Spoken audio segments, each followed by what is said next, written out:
all for one and one for all, except if you're a creep. In that case, the only person you would be with at all would be your lawyer. Anyway, welcome back to the Silver Screen Conference, everyone.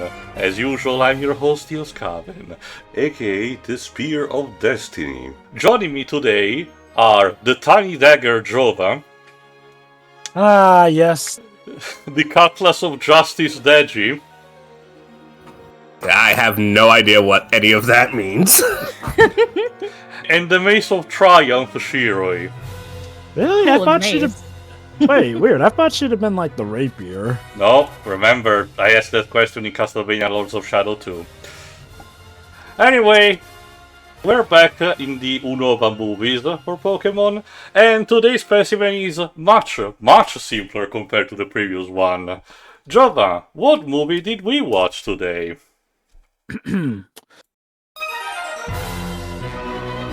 Pokemon, the movie! Kyurem versus the Sword of Justice!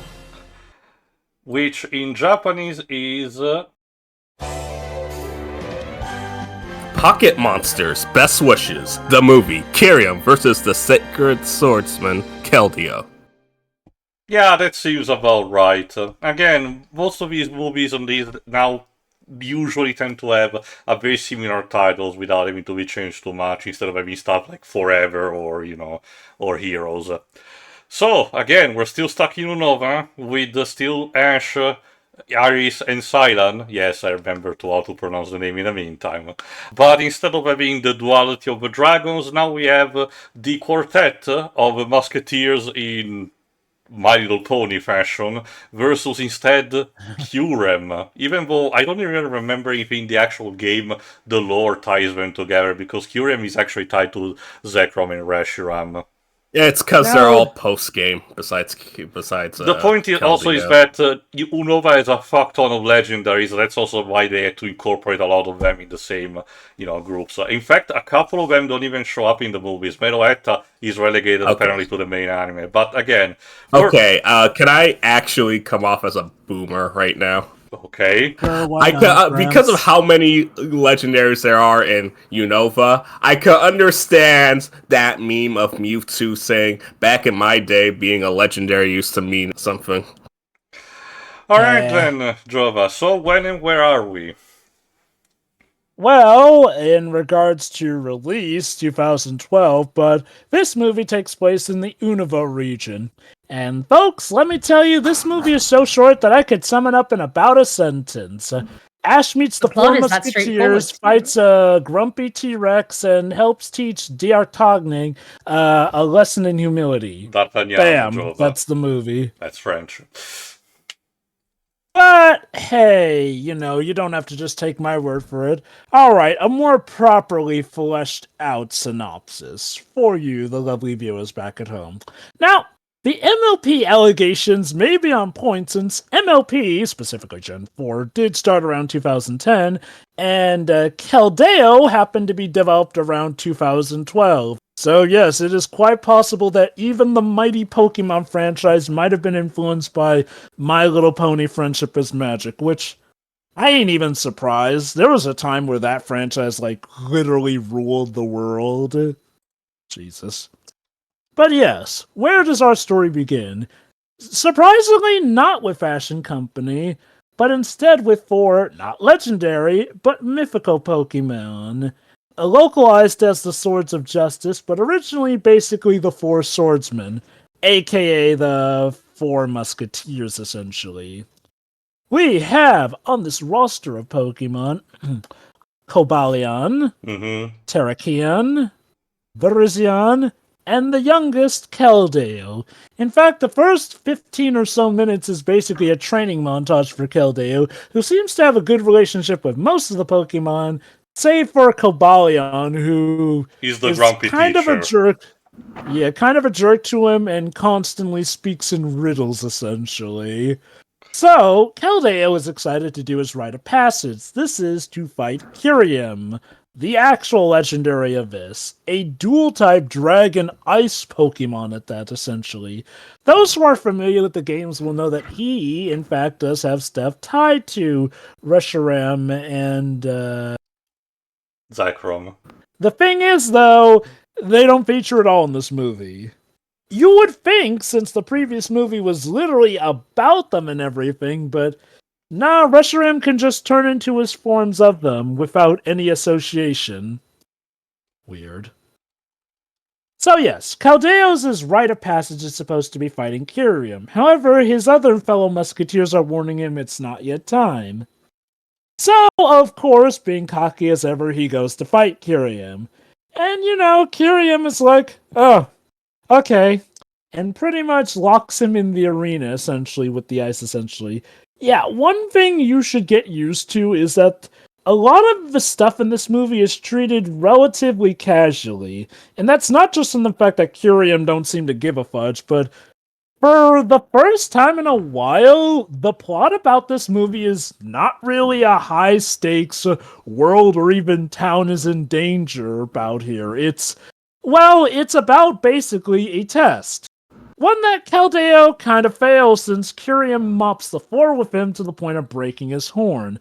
Things don't get better when the other three musketeers try to interfere, and Kyurem freezes them. Caldeo, in a bout of shock, runs, essentially, and proceeds to literally stumble upon Ash and company. Yes, they're in this movie. In This fact, happens a lot, actually.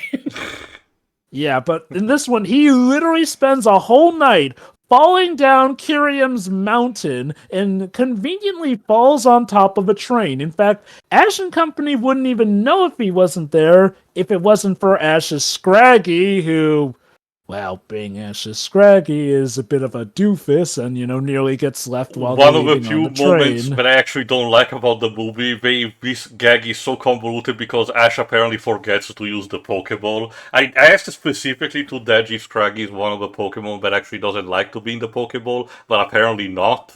So I get, bro. I checked out so hard on that season because of how bad it is. So once again, Ash forgets to actually have a part of his brain function properly. I've made it no secret how befuddled I am by the fact that during one of Pokemon's most successful eras, game-wise, with Black and White, they were having one of their worst eras, anime-wise, with the Best Wishes anime.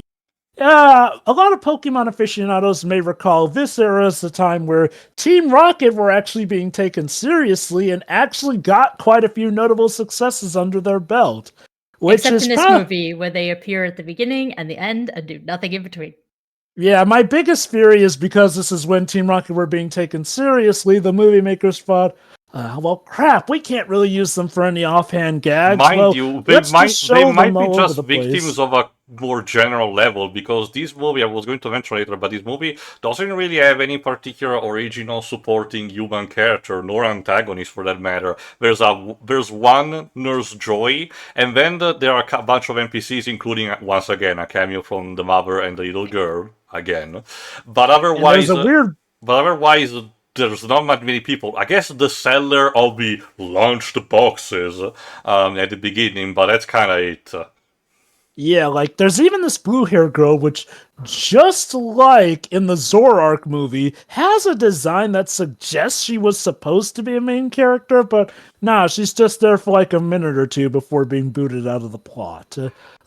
Yeah, this is one of the first times I would have to wonder if there were cuts or they had to rush this movie. Like, this movie is barely longer than an hour, essentially. And yes, I'm aware that Japan can be more tolerant of movies this short, even in theaters, but even by Pokemon standards, this feels incredibly short.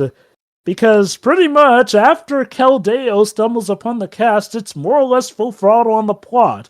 Now, one could kind of compare this to Resident Evil 3, where a good chunk of the plot is basically Keldeo is running and Kyurem is chasing him, complete with his Zekrom and Rashiram forms, essentially, in this movie, along with several other Pokemon. In this movie, it's just a shrug that Kyurem possesses Zekrom and Reshiram powers and can just tune in, tune out to the black and white forms, which only serves as another reminder that we haven't got to see the complete form that Kyurem was supposed to have, and black and white Pokemon Legends. Yes, coming in 2037. Yes. It's going to happen. You heard it here first at the Silver Screen Conference. Until they do, well, unless they do Pokemon Legends, Necrozma first. But yeah, no, pretty much now we are getting chased to the point where Kyurem freezes the train with a lot of people on it alive or possibly dead going off of certain logics. But we don't have time to worry about them. We gotta get to the big city. And I hope you enjoy the visuals that not New York City provides because it is sadly underutilized. It's a Kingdom like Hearts world. There are some NPCs, but otherwise it's a ghost town. Which, again, anyone who's been to New York City will tell you that is absolute horse hockey because it's called the city that never sleeps. No. You see, this is the 2012 TMNT New York, where New York is empty for a good chunk of the time. Jesus Christ. So, like in Pokemon Legend of Thunder, Nurse Joy happens to have some good intel on not just the mythical Keldeo, but the legendary Kyurem as well. This is the other thing that bothers me about the movie. Actually, the others getting the exposition, I'm fine, but I think personally Keldeo should have, personally relate to them these informations. Instead, what the movie comes across with is Nurse Joy and the rest of the town, consequentially, knowing this kind of stuff is happening just a bit outside the city, and they're like, oh, those four horses against the legendary Ice Dragon, they're scuffling every day, just another Tuesday. It feels so weird.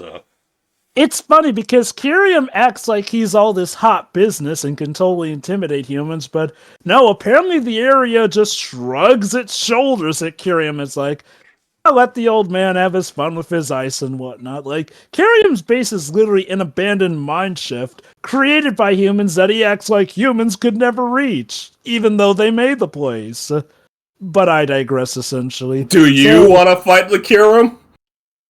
I mean, look, going off of the meta, Rayquaza would mop the floor with him. Oh yeah, by the way, they bother to actually have Iris actually use her dragon knowledge with a flashback with her mentor telling Finally! They kind of conclude by saying Kyurem is definitely the strongest dragon on the planet. Right. Which apparently they say a lot. Every new region has the catastrophe and the strongest dragon there. This, kids, is what we call recency bias and trying to sell the latest product, essentially, since, look, I'm sorry, Kyurem's a cool design, but as early as Gen 6 hit, nobody brought up Kyurem. Like, ever, from what I can recall, essentially. Like, I feel like even Zygarde got more recognition than Kyurem in the long run. It is used as a good plot point in Pokemon Masters EX during the Gen 5 related storyline because Getsys manages to accomplish part of his goals by capturing it. It's actually pretty neat. Yeah, that is pretty neat, yeah. But otherwise, though, again, like, I don't know. Like, the thing I feel about Kyurem is, yes, he's awesome and cool, but I feel like something about him lacks the sauce that a lot of legendaries had that made them feel timeless. Like, Mewtwo is self-explanatory. Lucario is just deeply mystical. Entei really got a boost from the movie, but still, though, cool design in that, essentially. Shoot, there was a time where people thought Lucario was a legendary thanks to his movie. That's how good it was. To be fair, this was before we knew what Diamond and Pearl was.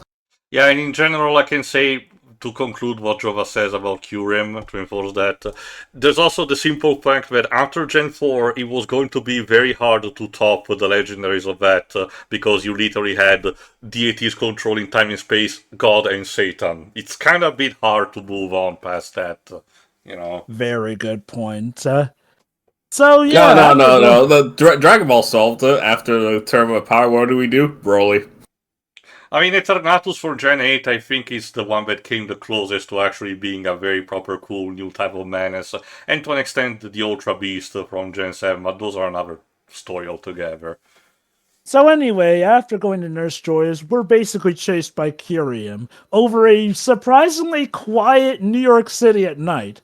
But since it's New York City, you know what that means. We are contractually obligated to go through the many, many, many secret tunnels that are, of The course, subway. in that city. Which also, I believe, has a secret subway that reveals the truth about Peter Parker's parents, who were secretly spies from Norman Osborn and all that jazz, essentially. This is Or also also, and also the abandoned railway that the Ghostbusters have to travel through.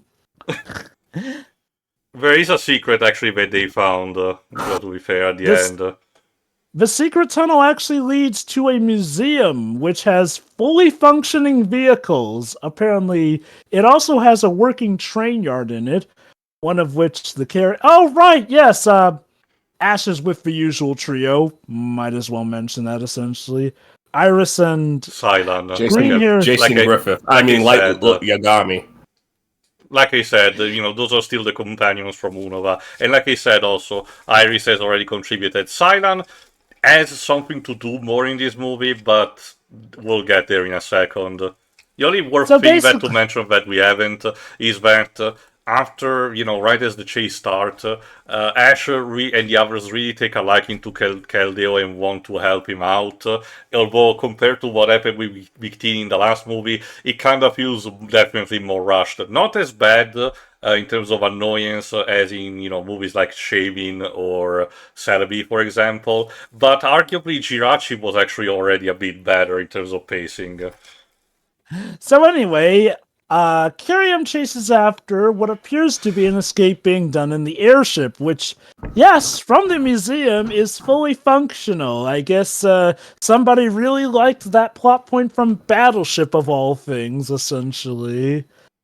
But it turns out it was a diversion. So Kyurem responds in kind by freezing the airship, causing it to fall. Don't worry, Iris survives that because she's just that lovable, essentially. Meanwhile, Cylon escapes using a train, essentially, which is powered by one of his electric Pokemon. The Stunfisks, one of the most cursed abominations out of Gen 5 new Pokemon. It's literally, a flat type of fish, I forgot what's the specific, English name for them, which is ground electric. Terrible typing. I guess it's just to rebuff anyone who figures, oh, a fish? Well, obviously electricity should be able to take it out. Uno reverso. But I digress. He also gets caught, essentially, but thankfully his train just gets frozen, and then after he reveals that it was a diversion, Kyurem just leaves him fine. Well, it's just weird. Does Kyurem hate specifically the dragon? Maybe he was getting either tired and or pissed off. Maybe at that point, getting bamboozled. Because that was basically the plan. Iris and Cylon would have, act as baits, while Ash will actually escort Caldeo somewhere else in order to not damage the city. And speaking of where Ash is escorting Caldeo, they're going back to the mines. Which it turns out Kyurem kind of wanted anyway, so when Kyurem inevitably finds them, he's like, oh, you came back. You see, it's like poetry, it rhymes. Which, yeah, that's kind of the thing. Like I said, there's really no stakes whatsoever. Like, yeah, Kyurem is chasing Caldeo, but it turns out all he really wanted to do was just bring Caldeo back to where their fight was going so that they could continue. It's a very personal journey for Caldeo, where Ash basically acts more as someone who gets stumbled in and gets to be just a very supportive role, which, if I might add, is something that I've been asking for a very long time, and this movie actually delivers on the front. We even get a couple of sequences, not just one, where Ash actually tries to step in, but the plot literally clubs him back to his role and tells, no, this is Caldeo's fight, leave him be. Although he still does get to help with releasing the other Three Musketeers to the point where they even thank him for freeing them. Thank you for releasing me. And yet, he never uses his almighty move the body check to try and break the ice. Instead he uses a pipe, the same way that Snow uses the crutch in Final Fantasy 13 in trying to free Sarah from the whack-ass crystal prison. But this time, it So is this works. movie secretly a Final Fantasy 13 movie? Shut up, and besides, no. Okay, I had Teo. amount of fun watching this movie, okay? Teo, okay, I need to ask, who's better, Snow or Ash? Don't make me choose. Go come on. This is always a better English voice actor. There you go. Wow! I'll take I it. mean, it's Actually Troy Baker. went Come on. That's not Ash's fault. Ask a question, get an answer. Moving on. Okay, anyway, though, so yes, the fight is back on between Keldeo and Kyurem, during which Keldeo manages to unlock his ascended form, even regrowing his horn and getting some cool spikes like he's going into a Sonic Super form or It's the whatnot. alternate form, but you can download at the events because that was basically the entire point of the movie. You know, get this cool new Pokemon form. I forget, did that form even really add anything to the meta, or was that just simply I cosmetic? don't remember. Very gimmicks and whatnot. But yeah, basically, Keldeo now is something more of a match for Kyurem, even managing to knock him back a bit. However, when it seems like he could win the fight, Kyurem then does a blast that could very well get Ash, Iris, Sillin, and the Musketeers all caught up in there. So Keldeo actually takes the blast, essentially, which unfortunately leads to his defeat. However, it turns out Kyurem is impressed by this, in that Keldeo finally put aside his pride and even essentially forfeit the match just to protect his friends. And it turns out the twist is that this was the true victory in the match, essentially. Apparently, what Kyurem is used is kind of something similar to that Star Trek initiative where captains are supposed to be The placed in Kobayashi Maru downs. test. Kinda. Pretty much, yeah. Mind you, I think what the movie really wanted to go for was making Keldeo understand the actual mistake he made, and instead of running away from it, admitting that he fucked up. Because again, the fight ends with Keldeo saying, "I concede," and Kyurem actually spares him, not so much in terms of, because of good and evil morality, but simply because, that was the lesson that Keldeo needed to learn. I nearly killed you, but hey, at least you learned your lesson. It's the Dark Souls Okay. way, Dad. You have to understand that. I will say, is it weird that in some cases I'm reminded heavily of the final fight between Puss in Death and Puss in Boots 2, basically, where technically, I mean, okay, yeah, that one was more of a victory on Puss's bout, but it's once again him against a relatively unstoppable foe who more or less just tell him, we'll meet again, but for now you get the moral victory, essentially. Like, now, part of me does wonder if maybe Keldeo had just done a proper normal match against Kyurem. It could have ended properly with a defeat against Kyurem, but for now, it seems that learning this lesson has gained him the true mark of master amongst the swords of justice. Upon which he is welcomed back into the fold, and it turns out Cobalion was even hinting at this in his riddles and whatnot. Okay, to an answer from before, Jova, because I found the answer, according to Bulbapedia, the Resolute form was introduced properly back in Bite 2. True, if it was not a specific move Secret Sword, but it's really just cosmetic. So there you go. it It looks really mean cool, nothing. which is... So basically, it was Mega Evolutions before they learned how to cook, essentially. Yeah, basically. Like, Vega Rayquaza is looking at him and laughing his ass off. Yeah. Anyway, though, that is more or less the end, though. Like, oh, wait, right, there's a last-minute climax where the place is falling apart, so they have to escape, but don't worry, Kyurem just as quickly freezes the place. And I absolutely love the line that off. happens right after Sidon gets to say, "Hi, looks like an un-ice castle," which, yeah, kind of, the architecture. And Ash immediately rebuts in both dubs, mind you, it's not a thing of a localization in both scripts. And Ash rebuttal is, "Yeah, but I think it's pretty cold." Like, no shit, Ash. And that's it. The movie ends. Epilogue in the credits as usual. Team Rocket cameo. They get a glass of water at the bar after work. There you go. And that synopsis plus our intro was basically just 25 minutes. So, yeah, I think that might be a record for... I think it's even less than Team Go Getters out of the gate. No, Legend of Thunder at least had 3 plot parts. Really is not straightforward. But that is to be as the question, being this straightforward, does that make it good, bad, or just, neutral? That's what we're here anyway. But first, our usual award time. What is the first, Edge? The Go Award, which is, who's the worst character in this movie? I have to admit, this is kind of hard, and considering the small amount of cast, the repetitions are definitely allowed. If I had to, give an idea, the thing that I can say on the matter would be Cobalion or Cobalion, whatever it's pronounced. Mostly because he has the jackass teacher kind of, deal, while both Terrakion and Virizion tends to instead be more parental figures to Keldeo, while being also his teachers. But that is to be said, Cobalion is not completely a dick. In fact, still serves to, teach Kelly about stuff and congratulates to him about, what happens with Kyurem. So it's a simply neat arc, and they don't really bother to try to make him too much of an asshole. So He's Bambi's dad. yeah, that's basically it at the end of the day. And honestly, no other character is really that bad arguing this. Even the ones that you would think, would be like, maybe Keldeo being too annoying, or, Kyurem being too much of a dick, or, Ash being the usual hijacking of the plot. But no, none of these things really happened. Everyone is perfectly fine at the end of the day. Sure, I guess you can make the joke about saying that it will be Keldeo because of terrible hindsight towards his English VA, but that's kind of it. So I'm gonna go with Cobalion. Jova?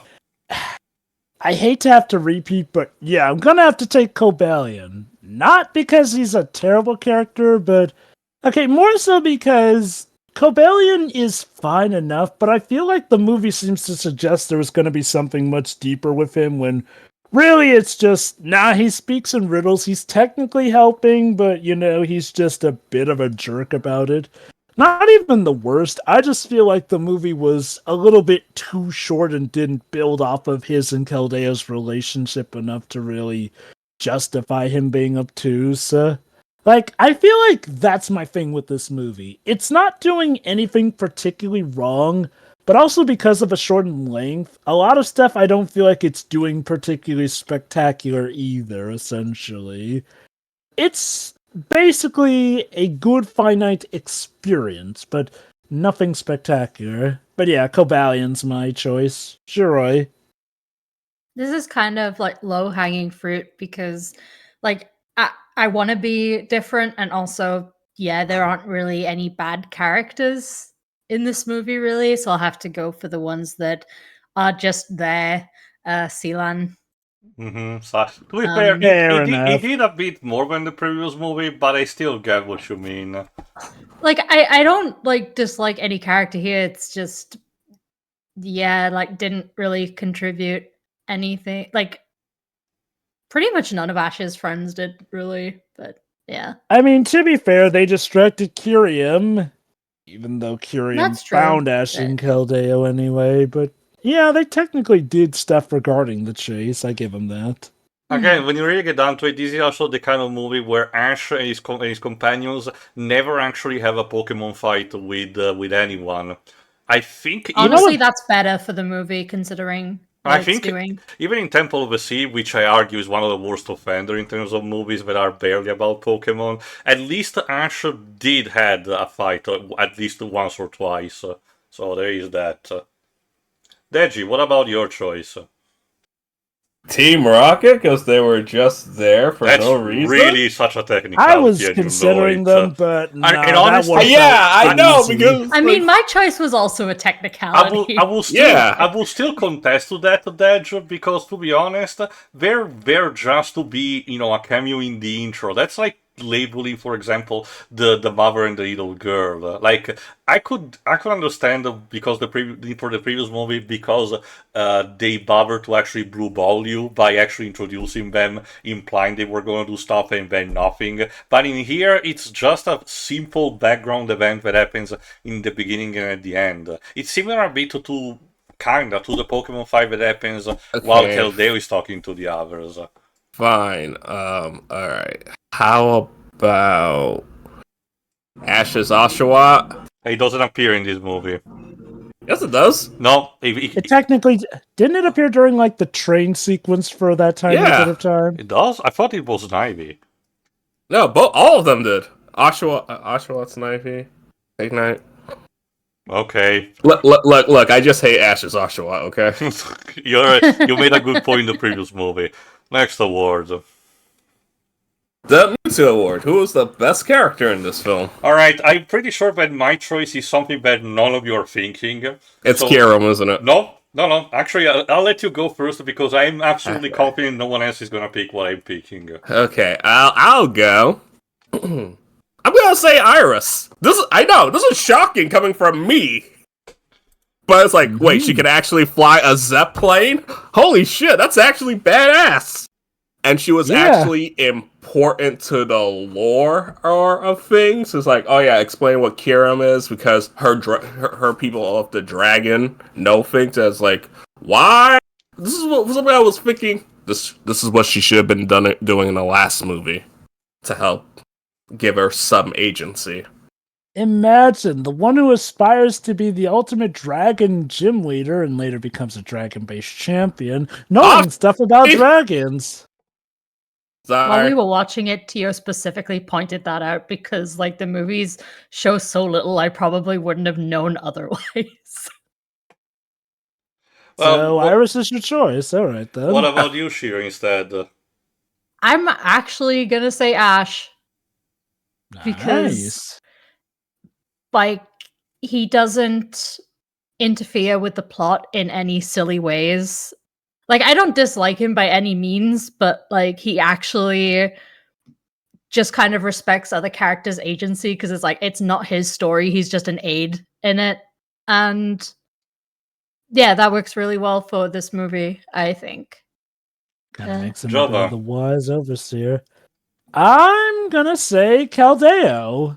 Like, yeah, surprise of all surprise, the main character, but no, like, I feel like Caldeo is a good vessel for the plot here, essentially. Look, like I said, this is not my favorite Pokemon movie because I do feel like its shortness hampers it. But I do feel that for the plot there is, it focuses on Caldeo's arc very well. It shows us how his pride gets him into trouble, his remorse at it, him coming to terms with it, and becoming a much better person or Pokemon in general, essentially. Like, Caldeo pretty much encompasses the main character role perfectly in this movie, and for that, he gets my mark. If it wasn't him, I would have said Kyurem, because awesome T-Rex dragon Pokemon, but Caldeo properly gets his character stuff in. Alright, as predicted, none of you picked what I wanted to pick, so here I go. Oh. Cryogonal, but for the English dub specifically. Now, we didn't really talk about that because Kyurem, being an ice dragon, tend to have a bunch of cryogonals at his disposal that stalk around, the prey or, circle around them, and acts as his main enforcers while he's stalking Keldeo all throughout. In fact, those are the reasons why Ash and the others have to separate and eventually get found one by one, because the cryogonals are really that good at stalking them. But it's only one reason. Why specifically the English dub? Because the cry that they give to the cryogonal absolutely sends me. They basically go cryo all the time, and it's hilarious. So, better or worse than Regigigas? Well, you haven't remember the Regigigas in the Giratina movie didn't really express himself that much. If you want to have in traditional Regicries, you have to wait for the Hoopa movie. And it's Better. Well, let's. Oh, don't worry, Jerry. We'll get there. It's a promise. We're almost approaching that. Hold on. Well, we mustn't forget when Shuri was first introduced to the Reggies. Why are they like that? Anyway. Incomprehensible automatons, Shirai. My point is that, again, it's a really funny Pokemon and very confident throughout. I can even excuse, similar to the Clean Clan and Clean Clan line from the previous movie, the CGI, specifically for Cryogon. Because being an actual shape, a snowflake, makes it a bit more better to digest than other Pokemon. I haven't talked that much about it, but the CGI in this movie, it's kind of a step back in a sense that it's everywhere and a couple of times it's distracting. Not as much as Temple of the Sea, but it's still a bit of a sore eye in our places. We even get a shot with the CGI people a couple of times, unfortunately, but what can you do? But I think it works out for Cryogonal for me. Alright, Edge, next award. Worst scene in the movie. Shioi. I don't think this movie has a bad scene, so I'll just pick the weakest one, I suppose. It's the one where Ash and Caldeo, they're having their bonding moment. Okay. Like, there's nothing particularly wrong with that happening. It's just like there wasn't enough time to develop that bond at all. And I get it because everybody's on a time limit in the movie, but the movie should have just been a little longer. Like just a little bit. But to flesh that out a bit more. But so yeah, that just because of like how much they tried to cram into an hour. I can go next because I have a very specific scene in mind, and while I don't think it's really that much of a detriment, I think it's worth seeing to me mostly because of the way it looks. During the initial part of the escape sequence in the city, Keldeo takes Ash upon himself and actually uses the lower part of his hooves as aqua jet boots, because he's part water type, to try to escape the cryogonals. And we get these kind of Blade Runner-esque scene in between the skyscrapers where Keldeo is floating. You know those kind of viral videos where people shake around bottles of Coke and put them on their feet in order to levitate for a few seconds? It's kind of like that, that kind of awkwardness, And What a weird. Deji, don't pretend you haven't seen those. But my point is that it's still, I think, presented a bit badly. The whole jet boots in the hooves is a cool concept, and it's incorporated in the final battle when Keldeo manages to freeze himself and dodge a couple of attacks because of those. So it's pretty neat. It's just, I think, could have been animated better. That's all. Drover. I guess I can't say the chase scene as a whole, but well, yeah, no. Basically, the chase through New York City, specifically because, well, the chase turns out to be pointless, essentially. And yes, also, no reactions from a crowd here or there. It's like, it feels like if, say the big climax for Avengers in 2012 was in an abandoned New York City, essentially. It's okay. The docks are mostly abandoned on Sundays. Basically. We are pleased to announce that even though Superman is fighting this gigantic beast, that he is in an abandoned metropolis area. It had that vibes, except it didn't even feel necessary. In fact, if anything, it would have been interesting to show how, despite his determination to catch them, Kyurem is relatively restrained with his violence. Like, he doesn't really destroy too much, essentially. That would have been nice to showcase, but sadly not. So yeah, basically the whole chase plot point is pretty pointless. Especially since we pretty much go back to him anyway. Dedge. Alright. Okay, so I don't really feel like there was a bad scene, but if you want me to nitpick, considering what series this is, when they introduce Ash and he's fighting, what's the name of that dragon Pokemon? Druddigon. Druddigon in this stadium. I'm like, what the fuck did this happen? Well, we had to have some Pokemon battle occur. I know, but it's just like, where did that happen? What stadium? Why does he look so confident in that compared to everything that's happened in the rest of that show? Yeah, one thing I do want to mention, because I don't know where the opportunity to say it. This music, after watching a lot of the XY anime, especially the Mega Evolution specials, which we're going to do, wow, they really love this film soundtrack. I cannot tell that much on the matter because it seemed just fine to me. The only thing that I want to note is that in the English dub, the ballad at the end of the credits is, very good. Not on the same level as one of Zoroark, but, decent enough to me. That's kind of it. The do do do do do do do do. That they use that as Alon's theme. Mm-hmm.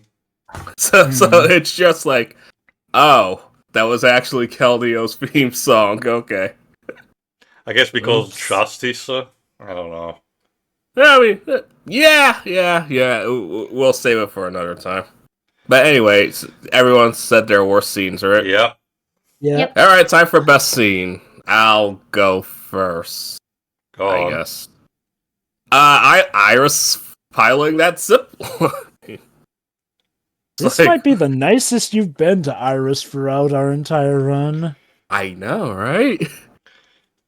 Who knows? Maybe I might actually be nice to go. No. But no. I don't know. It's in your contract. It's just the fact that she's 10 years old and is able to fly this machine. It's like, damn. Trevor? I'm gonna say the scene where Keldeo forfeits the match and earns Kyurem's respect.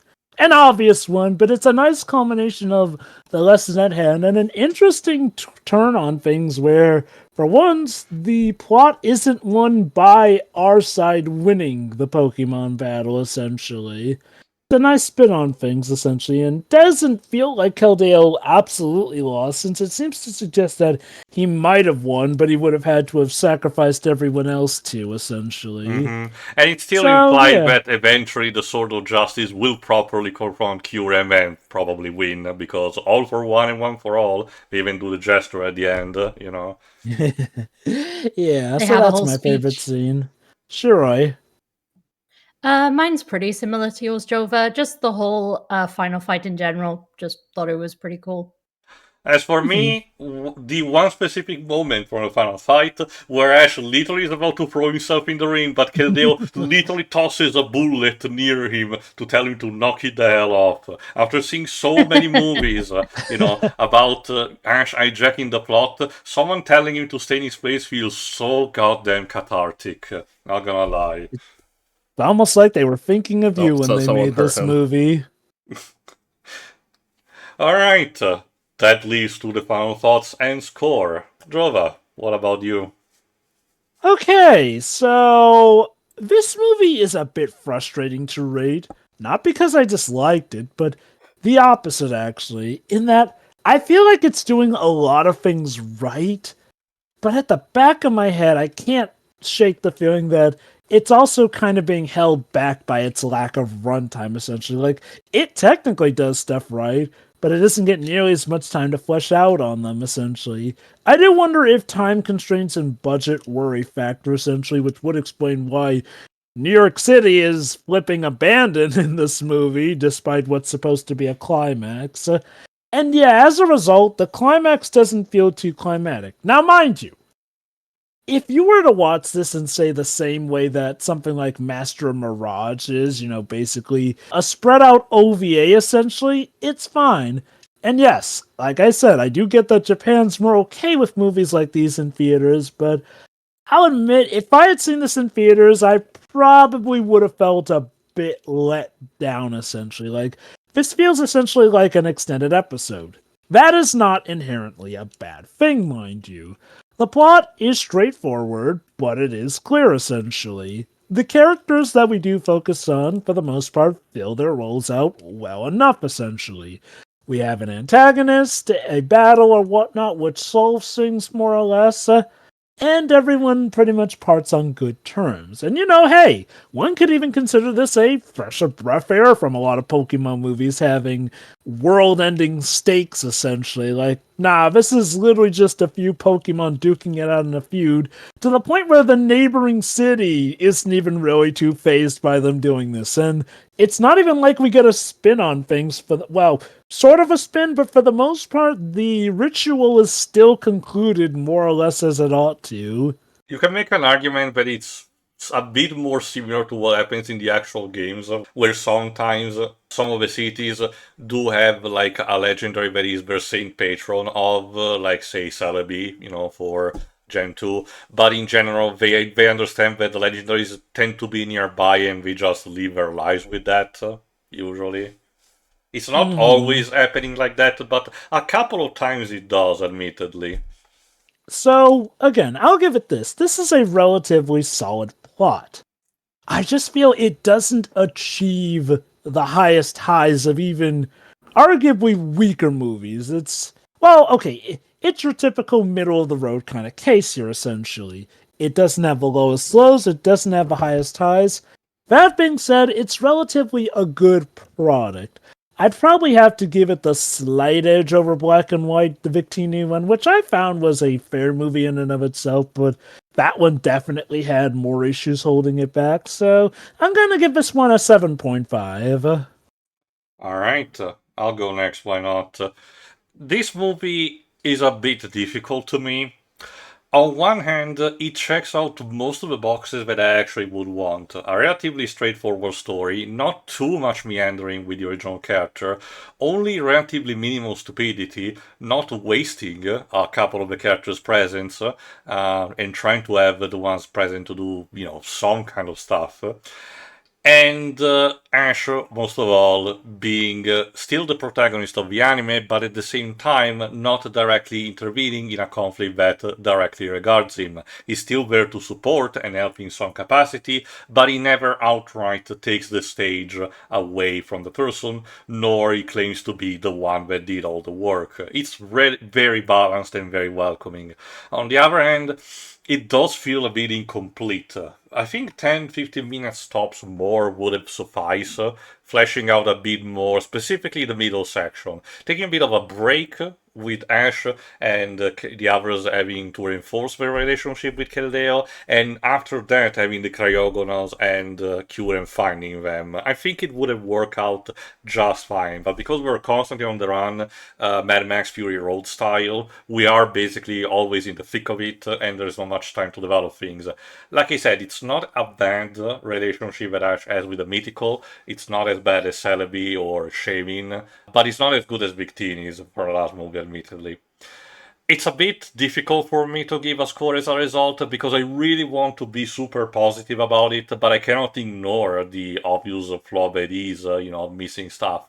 But as Jova said, the stuff that there is solid enough, and what the hell, I feel really generous. 7.5 also from me. All right. Shiroi. Don't really have much to say that hasn't already been said, to be honest. I enjoyed this movie quite a bit. Yes, it should have been longer. And it does, feel like 2 episodes that they just put together. But I don't know, I still had a good time. So, like, I'm going to say a 7 because I feel like 6 would be mean. Okay. All right. And that just leaves Digimon. I thought this movie was going to be bad because that was the vibe I was told about a lot of the Black and White movies, but I was surprised at how much I was enjoying it. However, it does baffle me at its length, that it needed to be a bit longer, but it did make the most of its cast with what it did.